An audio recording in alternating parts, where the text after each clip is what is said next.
नमस्ते एवरीवन। इस वीडियो में हम average value and RMS value का ये वाला प्रॉब्लम सॉल्व करे होंगे।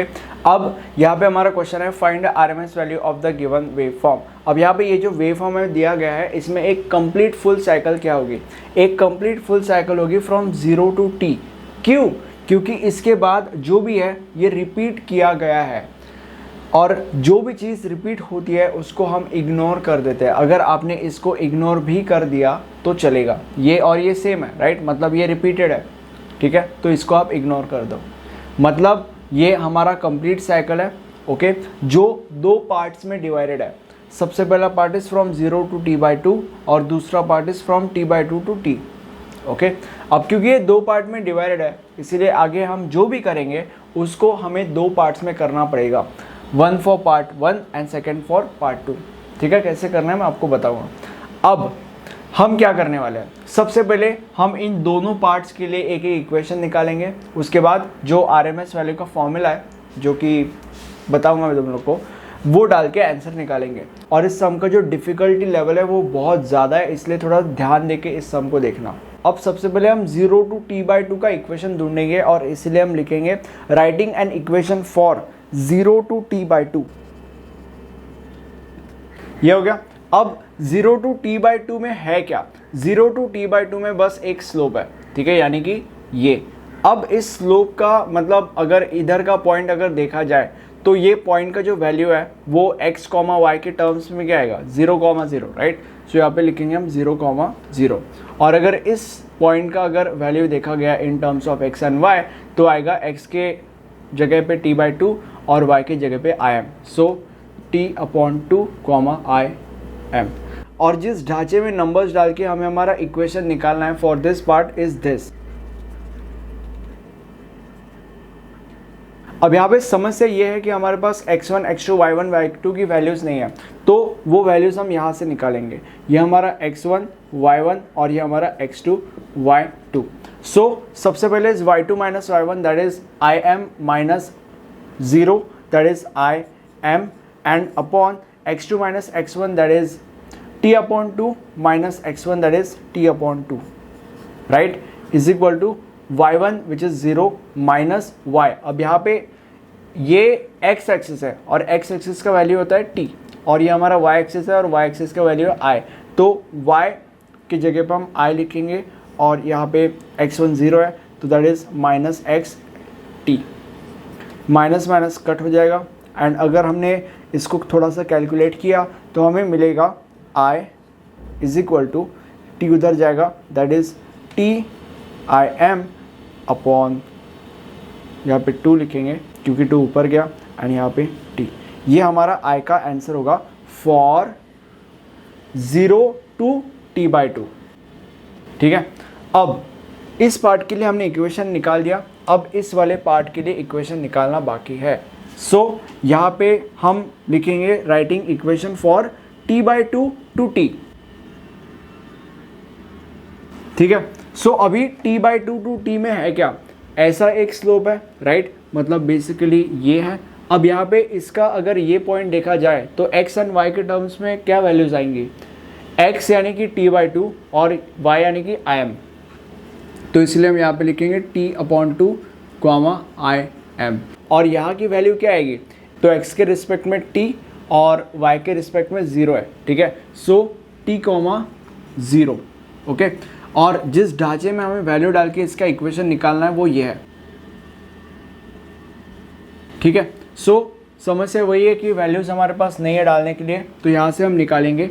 ये हमारा x1, y1, ये हमारा x2, y2, ठीक है। So y2 minus y1 that is 0 minus im that is minus im upon x2 minus x1 that is t minus t/2 is equal to y1 minus y that is y1 im है, im minus y। अब यहाँ पे x t है, y i है, तो इसलिए i, and नीचे क्या है x1 माइनस x, x1 क्या है t अपॉन 2 माइनस x क्या है t, सो t। अब इसको कैलकुलेट करेंगे, थोड़ा सा मुश्किल है। सो अभी यहाँ पे देखो, सबसे पहले इसका कैलकुलेशन होगा cross multiplication that is minus I M upon 2t minus T, that is t and t upon 2, right. Then I M minus I upon, इसको हम कैलकुलेट नहीं करेंगे, इसको ऐसे रहने देंगे क्योंकि ये स्मॉल t है, कैपिटल T है. अब ये जो 2 है वो ऊपर जाएगा and it would be minus 2 I M upon T is equal to I M minus I upon T upon 2 minus T. अब यहाँ पे ना हमें बेसिकली i की वैल्यू फाइंड आउट करनी है, मतलब i के टर्म्स में इक्वेशन फाइंड आउट करना है, जैसे कि हमने यहाँ पे i के टर्म्स में इक्वेशन फाइंड आउट किया था. सो कैसे करेंगे, यहाँ पे करना थोड़ा सा डिफिकल्ट है. तो ऐसी सिचुएशन में मैं क्या करता हूँ, मैं ये बड़े बड़े टर्म्स को बस एक वेरिएबल अज्यूम कर लेता हूँ. फॉर एग्जांपल इसको मैंने एक वेरिएबल अज्यूम किया, फॉर एग्जांपल इसको मैंने अज्यूम किया b, so it would be minus b is equal to, इसको मैंने एक वेरिएबल अज्यूम किया that is a minus I upon, इस पूरे को एक वेरिएबल अज्यूम किया दैट इज c. सो ये आ गया. अब हमें i के टर्म्स में वैल्यू फाइंड आउट करनी है. सो मैं क्या करता हूँ, अब मैंने इसको थोड़ा सा रफ कर दिया, यहाँ पे हम डायरेक्टली वैल्यूज डाल देंगे. That is i is equal to a क्या है, a is I M, so I M plus B C, b क्या है, b है 2 I M upon T, so 2 I M upon T bracket and उसके बाद into c है, c is t upon 2 minus T, so that is t upon 2 minus T, right. अब इसको solve करेंगे, that is I M plus this into this, that is 2 I M t upon 2t and minus this into this, that is t2 I am and upon t. Okay, अब इसको calculate करेंगे, that is 2t और 2 और t cancel and यहाँ पे कुछ भी cancel करने की ज़रूरत नहीं है. So that is I M plus I M minus T to I M upon T and उसके बाद i is equal to 2 I M minus 2t I M upon T. This is the value of i for t upon 2 to t, right. ये हो गया. तो basically दोनों parts के लिए हमने एक एक इक्वेशन कैलकुलेट कर ली. ये हमारा equation for this part, first part, और ये हमारा इक्वेशन फॉर सेकंड पार्ट. अब हम फॉर्मूला डाल के आंसर निकालेंगे. अब फॉर्मूला कैसे डालेंगे, देखो, जब भी हम एक वेव फॉर्म देखते हैं हमें सबसे पहले ये आइडेंटिफाई करना पड़ता है कि वो वेव फॉर्म सिमेट्रिकल या असिमेट्रिकल. सिमेट्रिकल का मतलब एक ऐसा वेव फॉर्म जिसमें पॉजिटिव और नेगेटिव दोनों के दोनों साइड सेम है, और असिमेट्रिकल का मतलब ये है कि पॉजिटिव और नेगेटिव साइड सेम नहीं है. अब यहाँ पे पॉजिटिव साइड दिया तो गया है बट नेगेटिव साइड दिया ही नहीं है, इसीलिए ये एक असिमेट्रिकल वेव फॉर्म है, और इसीलिए हम असिमेट्रिकल वेव फॉर्म वाले फॉर्मूलेस इस्तेमाल करेंगे. उसमें भी हम RMS वाला फॉर्मूला यूज़ करेंगे. क्यों, क्योंकि हमें सिर्फ और सिर्फ RMS वैल्यू निकालनी है. ठीक है. सो अभी ये फॉर्मूला आप यू कैन से लर्न कर लीजिए, क्योंकि ये मैं रफ कर रहा हूँ क्योंकि थोड़े से जो सम है हमारा वो ट्रिकी होने वाला है इन फ्यूचर. सो अब यहाँ पे VRMS is equal to under root. Under root क्या है, area of full cycle of squared wave. मतलब अभी यहाँ पे फुल साइकिल क्या है, फ्रॉम 0 टू t है फुल साइकिल, राइट. सो हम यहाँ पे इंटीग्रेशन ऑफ 0 टू t लिखेंगे, और स्क्वायर्ड वेव है इसलिए हम i का स्क्वायर लिखेंगे, और उसके बाद dt, और उसके बाद अपॉन है, अपॉन देना मत भूलना, base length of full cycle. अब यहाँ पे full cycle from 0 to t है इसलिए उसका बेस लेंथ भी t होगा, इसलिए अपॉन t लिखेंगे. ठीक है. अब इसकी कोई ज़रूरत नहीं है, जो फॉर्मूला लिखना था हमने लिख लिया, इसलिए हम इसको रफ कर देंगे. अब जैसे कि मैंने तुम लोगों को स्टार्टिंग में बोला था कि क्योंकि ये जो हमारा फुल साइकिल है वो 2 पार्ट्स में बटा हुआ है, तो इसीलिए आगे हम जो भी करेंगे वो 2 पार्ट्स में हमें करना पड़ेगा. सो ये जो है फ्रॉम 0 टू t, इसको हमने 2 पार्ट्स में बांटा है, that is from 0 to t/2 and from t/2 to t. ठीक है. तो इसलिए इसको भी हम 2 पार्ट्स में बांटेंगे, that is under root integration of from 0 to t/2, और उसमें जो वैल्यू है that is TIM2 upon t, i का वैल्यू, और इसीलिए यहाँ पे i स्क्वायर है और इसीलिए हम यहाँ पे उसका स्क्वायर लिखेंगे, that is TIM2 upon t the whole square dt. Okay.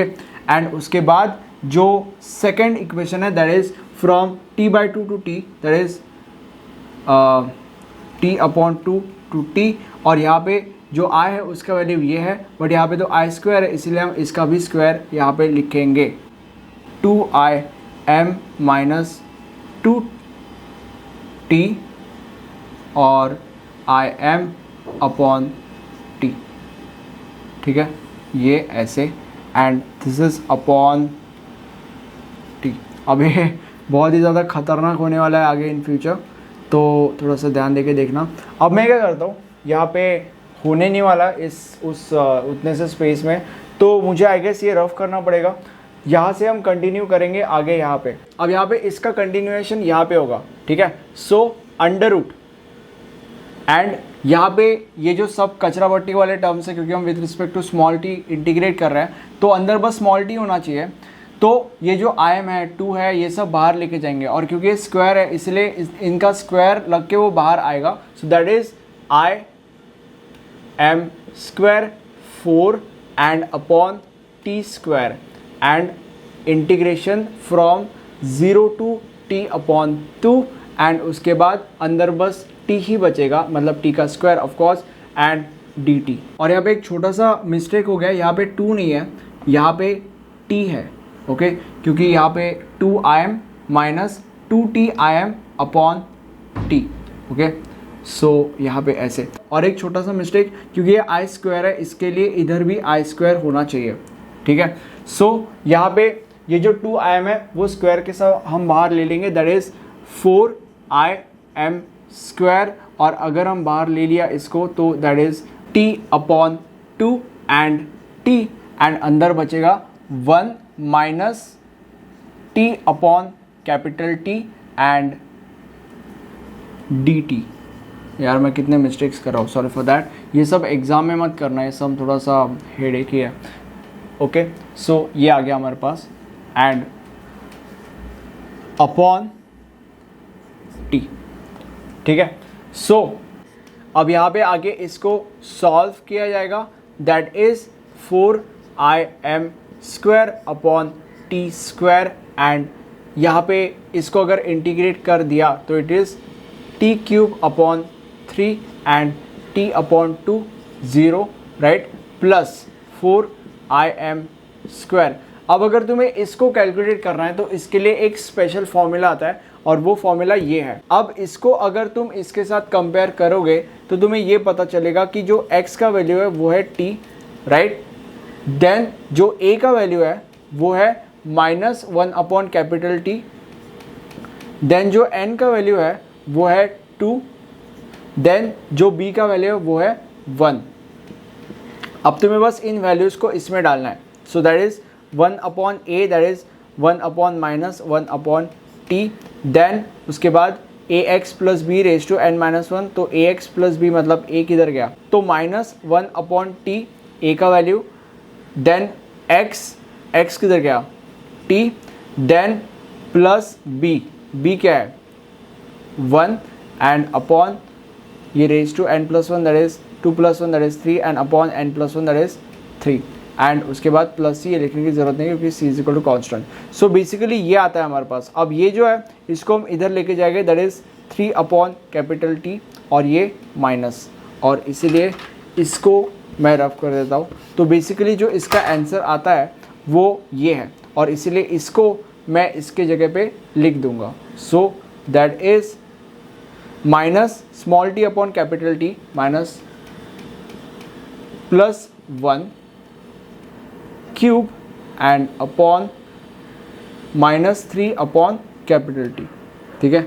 इसको मैं बाकी चीज़ों को रफ कर देता हूँ, और यहाँ पे ब्रैकेट दे के आपको ये भी लिखना है t और t अपॉन 2, ठीक है। अब इसको हमें सॉल्व करना है। सो कैसे करेंगे, सबसे पहले t अंदर जाएगा, that is -t upon t plus 1 और the whole cube and upon -3 upon t।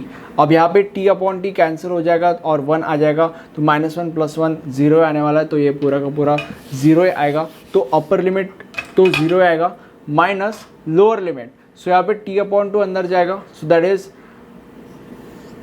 -t upon 2 upon t plus 1, right, and उसके बाद cube and upon -3 upon T. ठीक है, अब इसको सॉल्व करेंगे। अब यहाँ पे ये जो 2 है वो नीचे जाएगा, that is t upon 2t, और t अपॉन 2t अगर है, यानी कि t अपॉन 2t अगर है तो T cancel, that is 1 upon 2 आएगा। सो इसीलिए हम यहाँ पे लिखेंगे minus 1 upon 2 plus 1 and upon -3 upon T. Okay, और ये द होल क्यूब।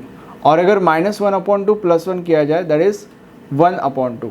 ठीक है, तो यहाँ पे 1 अपॉन 2, ये माइनस कट। अब यहाँ पे इसका अगर क्यूब किया जाए तो it would be 1 upon 8, so that is -1 upon 8 and upon -3 upon T, and ये आएगा। अब यहाँ पे माइनस माइनस कट हो जाएगा, मतलब प्लस आ जाएगा, और 8 जो है वो नीचे जाएगा, दैट इज़ 3 × 8 हो जाएगा, that is 24। So that would be 1 upon 24 upon T, और टी उधर ऊपर चले जाएगा, that is t upon 24। Right, so ये पूरा का पूरा जो है उसका आंसर आता है t अपॉन 24। तो इस पूरे के पूरे जगह पे, इस पूरे के पूरे इसके जगह पे हम t अपॉन 24 लिख सकते हैं। ओके, सो इसको हम पूरे के पूरे को रफ कर देते हैं और इसके जगह पे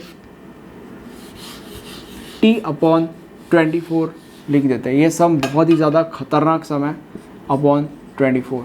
ओके, एंड अब नीचे हम t लिख देंगे। ठीक है, अब ये जो नीचे t मैंने लिखा है, वो नीचे लिखने के जगह पे मैं इनसे इसके साथ और इसके साथ मल्टीप्लाई ही कर दूंगा। ठीक है, सो अगर t नहीं नीचे लिखा तो ये t क्यूब हो जाएगा, और अगर यहाँ पे t अगर है तो वो अपॉन t हो जाएगा। राइट, सो 1 4 ज़ा 4, 4 6 ज़ा 20, t 24, सॉरी टी कट, और यहाँ पे क्या आएगा देखो, 4im² अपॉन टी क्यूब। अब यहाँ पे t/2 का क्यूब, सो अगर देखो अब इसको सॉल्व करेंगे, t अपॉन 2 का क्यूब एंड अपॉन 3, और उसके बाद माइनस t के जगह पे 0 आएगा तो लिखने की ज़रूरत नहीं है। अब अगर इसका क्यूब किया तो it would B t cube upon 8 upon 3, और it would B t cube upon 24। Right, मतलब ये जो भी है इसका आंसर आएगा t क्यूब अपॉन 24। सो इसके जगह पे हम लिख सकते हैं t cube upon 24 and plus ये हमारा im² अपॉन 6। अब यहाँ पे t क्यूब कट, 1 4 ज़ा 4, 6 4 ज़ा 24, और यहाँ पे ये मैं रफ कर देता हूँ, इसके जगह पे आएगा im² upon 6 plus im² upon 6, and ये जो im² है वो बाहर चले जाएगा, दैट इज़ im, एंड उसके बाद im² अगर बाहर गया तो रूट के तो im ही आएगा, 1 upon 6 plus 1 upon 6 and is equal to, और इसका आंसर है 0.577 im, और उसके बाद हम लिखेंगे VRMS is equal to 0.577 im, और ये आपका फाइनल आंसर है।